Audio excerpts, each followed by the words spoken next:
Hello. So I made a video about the One Dnd outrage problem, as I see it. That was meant to be a bit of commentary on the situation, and I just wanted to sort of get my thoughts out there in a way that I felt was valuable. Whether I achieved that, certainly arguable. But I made the video, I put it on YouTube, uploaded it to Reddit, woke up the next day, and found that I was ratioed into the absolute abyss. So I went through the comments and I started replying to them, and I started looking at different people's viewpoints and seeing where they were coming from and trying to better articulate my own viewpoints. So today I wanted to actually share some of those comments and some of my replies, because the off-the-cuff rambling nature of the original video, I think, creates some holes in my argument or presentation or whatever that people seem to want to jump down and discredit the overall position with. You know what I'm saying? So I'm going to read some of these comments, and hopefully that, you know, I'm going to rely sort of on my replies as a pseudo script to embolden my viewpoints. So maybe that's like super indulgent, and it probably is, but you know, I think it might be worthwhile. It certainly can act as a supplement to how I feel, and I think it will also bring to light the counterpoints in a sort of a hive-mindy perspective that will actually, you know, illuminate the validity to some of those viewpoints that differ from my own. So yeah, let's just get into it. None of that is evidence to support your point. It's speculation. To which I say, the presence of microtransactions and subscriptions in 5e isn't evidence that can inform the One Dnd live service outrage. Wizards of the Coast statement on the OGL isn't evidence that the rumor mill fever of the community can be baseless. The lack of VTT influence in the game design of the playtest UA isn't evidence that there is not VTT influence on One Dnd game design. What would be evidence? And I think that kind of is the whole point, right? That's basically my thesis of what's going on here, is that we're ignoring the evidence, or at least being selective about it. I understand the concern in a broad sense, and I think it's valid to be skeptical, but we also have to really dial in our reactions to be appropriate for the evidence that we have at hand. And saying, well, oh, this isn't evidence, this is just speculation. Well, how is what you're doing not speculation? Right? Like, isn't that the same thing? And when you really look at it from a broader contextual perspective, it becomes clear that it's a nuanced issue that doesn't justify the outrage that we're seeing. This guy says, that's some great Colombian cringe right there. And then he says, that's some grade A Colombian cringe right there. What else we got? This guy says, for what it's worth, the video isn't bad. It comes across a bit condescending occasionally, but it's fine otherwise. Fair, I'll work on that. I think the condescension is a crutch for the holes in my critiques that come about from the improvised nature of the random. Alright, to the master thread. Here we go. Mr. Ghoul Master says, imagine simping for a corporation who has baldly stated they want us on the hook for more and more meager product. Jesus. Calling out fear-mongering as simping? Got it. A corporation that wants to heavily monetize a product that only 20% of their customers are paying for is bad? Got it. Pay more for less is good, actually? Gotcha. I don't want to yuck your yum of piss down your back that you call rain, but I'd rather not join you. I say, who said anything about less? That's based on speculation. Look at the evidence. Ah, yes, I'm sure this will buck the trend of the entire history of neoliberalism and Wizards of the Coast's own stated claims, too. Cannot wait for it all to start trickling down. It's any day now, I hear. Ah, yes, good old Wizards of the Coast sitting on their mountain of money made from 80% of their customers not paying for their product. So what he said, I think, is the sentiment of a lot of people. I think that's too far, right? Like, you're crediting, like, you're making this out to be something that it isn't, in the sense where I think people are taking pleasure in evaluating this as a symptom of the thing that they hate most. And it's this, like, you know, the eat the rich fucking culture of rich people bad. And so this is a symptom of the evil that is a result of capitalism, and I don't love that argument from the beginning. But additionally, I think that that's part of what's happening, and that's part of the emotional investment here, is that everyone's going, see, you know, this is what anti-work, r/anti-work has been telling us this whole time. This is what fucking Marx was talking about this whole time. He was warning us that Wizards of the Coast was gonna bleed our content dry and fucking turn it into some bullshit. But whatever, here I go rambling and making no fucking sense. Let's move on to what he said in reply to my thing about the mountain of money, or whatever we were.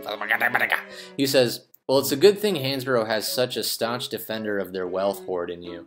Maybe they'll even give you a little kiss on the forehead before you go to sleep tonight. Wouldn't that be lovely? Wouldn't you feel like just the most special little boy? It all makes it worth it to defend a corporation with no vested interest in human qualities for that little moment of recognition, don't you think?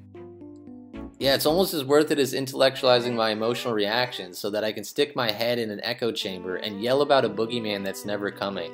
Then I can be the hero that people deserve and save the day that won't ever be. Someone else jumps in and says, it's hilarious you're this combative with literally nothing to say other than you're wrong, chill out. Then I go back and forth with that guy. Then Ghoulmaster calls me an attention whore. And then he replies to an earlier thing that I said or something, and he links this article about a wotc employee leaving the company. To be honest, I didn't read it. I skimmed it. I looked at it a little bit. But the gist that I got from it was that, like, there was a company dispute, like the employee was not getting a raise and he was overqualified for his job. He left the company and ended up getting paid like $50,000 more a year. He went from like 80K to 150K or something crazy. And you know, he was sort of making this public, and then he got in a dispute with someone from wotc. But I couldn't even fucking tell you because I didn't read. But I did say, arrogantly and ignorantly, I said, nice. Anecdotal evidence is always best when trying to discredit an argument stronger than your own. To which he says, anecdotal? These are real wage numbers and work agreements. Real interactions from the CEO. So pithily do you dismiss the obvious. No wonder you're left bickering in the comments section of a ratioed YouTube clip, truly the last redoubt of the profane. He edited that in because that's the first time I'm seeing that. That's hilarious. That's good, man. Are all other ventures, philosophically speaking, closed to you? What is your argument exactly, though? Aside from complaining about complaining, what's the evidence this will be a different model than other subscription services? In what way will this not be deleterious to the average D&D player in the same way that other subscription services are? How will this avoid the very same problem that Netflix and the rest of them are currently running into?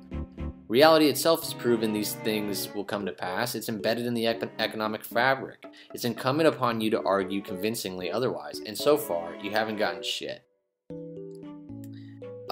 Someone else jumped in here. I'm not really sure who I replied to. I wouldn't have ignored Ghost, man. There's no way. Okay, let me find my reply. I said, I did though. It's just in the video. 5e already has both a subscription model and microtransaction implementation, and yet those are not considered deleterious to either the design of 5e or the player base. What makes One Dnd so different? Because there's a VTT? Why is potentially charging a subscription for a VTT a bad thing? Skepticism and development of a VTT in conjunction with development of One Dnd skepticism that the development of the VTT in conjunction with the development of One Dnd can negatively influence the design of One Dnd by tailoring it to be easily adaptable to the VTT is perfectly valid skepticism and should be adhered to when evaluating the playtest UA. But the playtest UA shows no corruption from VTT development. In fact, it shows the opposite. But this fact is being ignored for the sake of mongering fear that One Dnd game design has been tainted by VTT development and monetization. Why is the stated design goals from Wizards of the Coast and playtest UA text being ignored as credible evidence to the contrary of the apocalyptic narrative? Take, for example, yesterday's official statement on the OGL. It completely debunks the community outrage stoked by rumor that we've all been consuming over the past few weeks. And of course, he never really replies to that directly, I don't think. Instead, we have this other guy. Ghost will be back, but this guy Jamboree jumps in. He said the CEO was using the dude's kid as a prop to show how they were so charitable when they weren't. That's incredibly unethical and pretty fucking shitty. We get it. You're some capitalism nerd who likes seeing corporations slowly drain people of their money as they charge more and more for less and less. There's a reason you're getting downvoted, and it has nothing to do with your video. Of course it doesn't have anything to do with my video, but it has everything to do with the title. That's the entire point. Clickbait outrage that disregards the facts. Him linking that is two logical fallacies at the same time. It's anecdotal evidence and it's a false equivalency. The intention of it is to make a character attack on a company to discredit my argument about the company's competence in R&D practices as it relates to the design of One Dnd. Even if it did show systematic unethical treatment of employees, which it does not, that does not equate to the dysfunctional game design. I don't like bad companies as much as the next guy, but it's important to evaluate things as they are. Emotional appeals do not help us analyze a playtest UA to find evidence of VTT and or unethical monetization corrupting the game design. When pragmatically analyzing that evidence and others, it becomes clear that the fear is being mongered. Take the recent statement on the OGL, for example. Does that not completely debunk the rumor mill that's been firing at all cylinders lately? And then someone says, oh yeah, this guy says, you're a massive loser.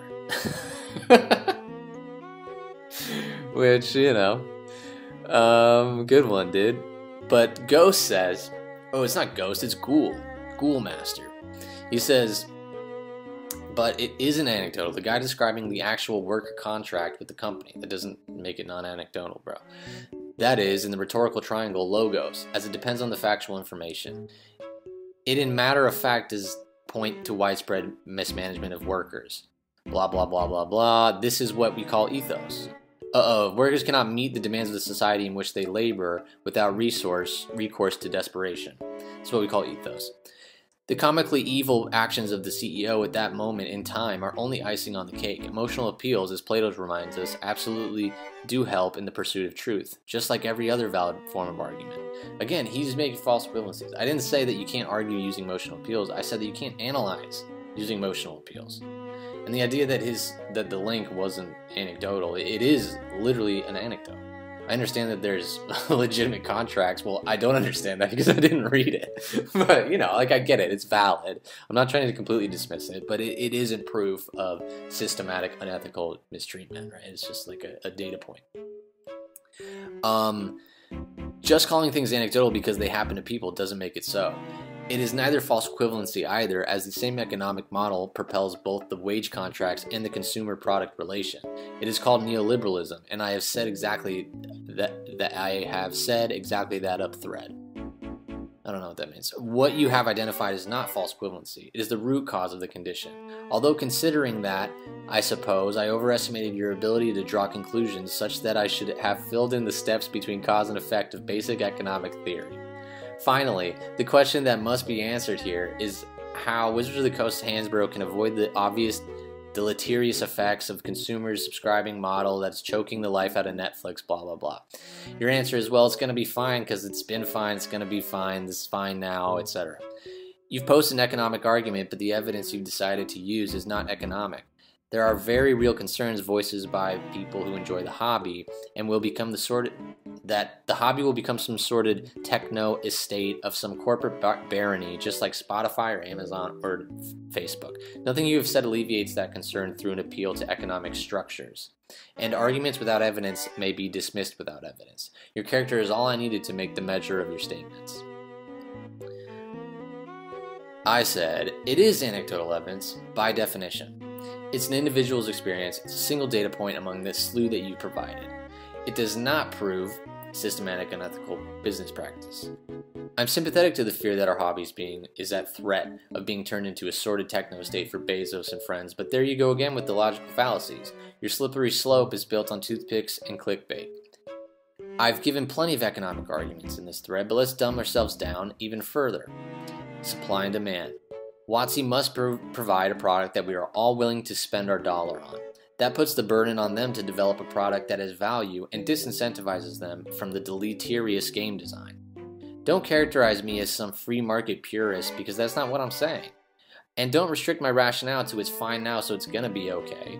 I'm saying that the evidence provided by the playtest UA suggests that their appeal to economic structures has not only had no negative effect on the development of One Dnd thus far, but if anything, it's having a positive one.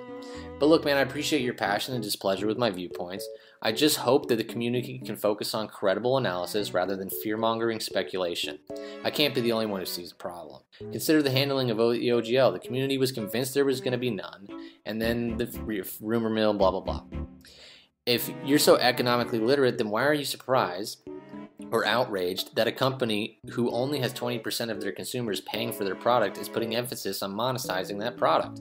Did you have the same outrage when subscriptions and microtransactions came to 5e? Have they been destructive for the game? Oh my god, so then he goes on another tirade, which is like more, he's trying to back up the original claim that they're a bad company, evil company, capitalism bad, but then he exposes himself towards the end here. He says, the last book I got, Rime of the Frost Maiden, was so shoddy I vowed off licensed books and made me stop wanting to play 5e.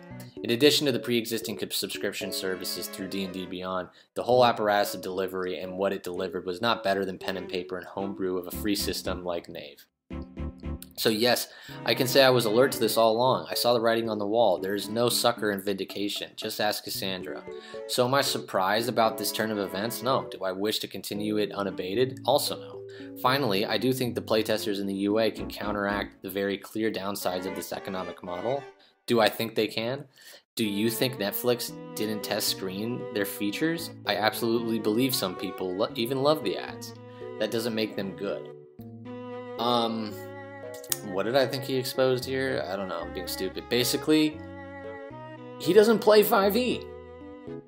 So, he hasn't looked at the UA.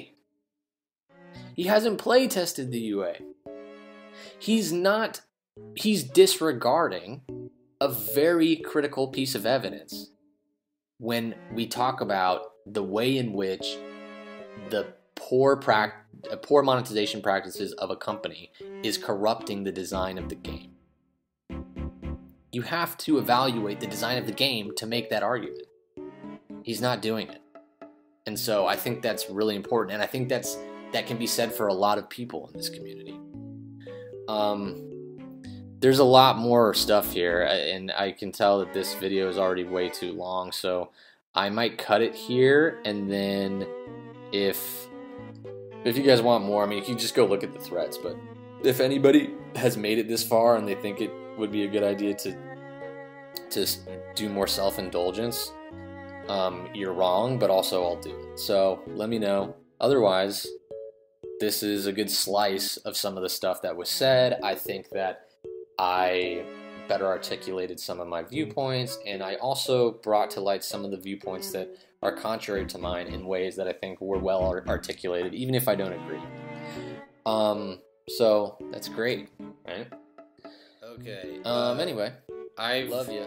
See you soon. Bye. So I rewatched this video, or I re-listened to the audio or whatever, and this is like the worst overly self-indulgent piece of shit video anyone could ever make.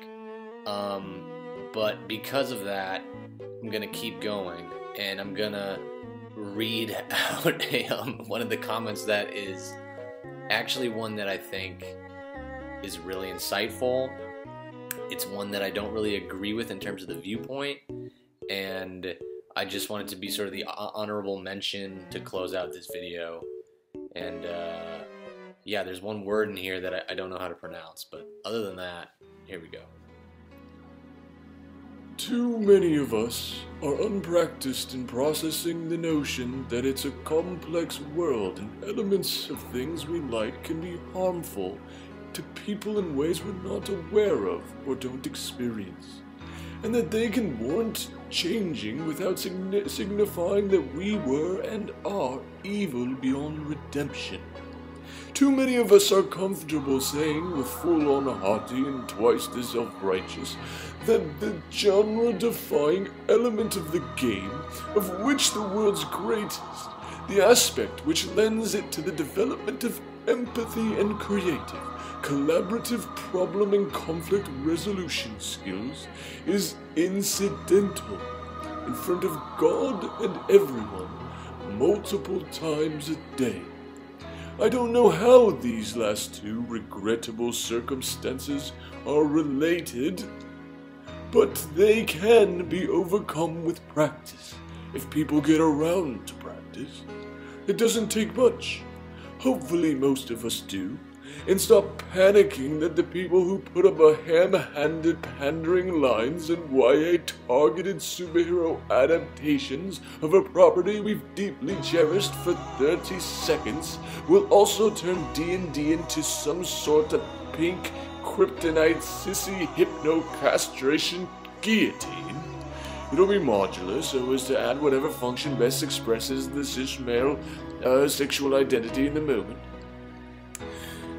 For all those flaws, we remember a time when the books were bound by something more substantial and reliable than spit and prayer, when they themselves told us how monsters fit into their surroundings and knew what they were doing, and plenty of substantial setting material gave evidence that creatives and often editors and playtesters had been engaged to create and edit and playtest and had even been paid to do so. And we've seen that they have been very willing to cut corners while raising costs at the behest of the people who don't give a shit about this thing we care about. They want to exploit us more egregiously. Maybe they aren't doing it immediately via VTT in some specific way, but they fear would be as legitimate and warranted. The fear they would. You know what I mean. Corporations are legally required to be as evil as the market would bear. That's not a defense against any complaints that they're evil, nor a compelling argument for accepting it. Threatening revenue is all we can hope to modify that behavior, and doing so is best for the fans and creatives alike. And this is really the point of everything that we've done thus far. It is our dollar that is our vote.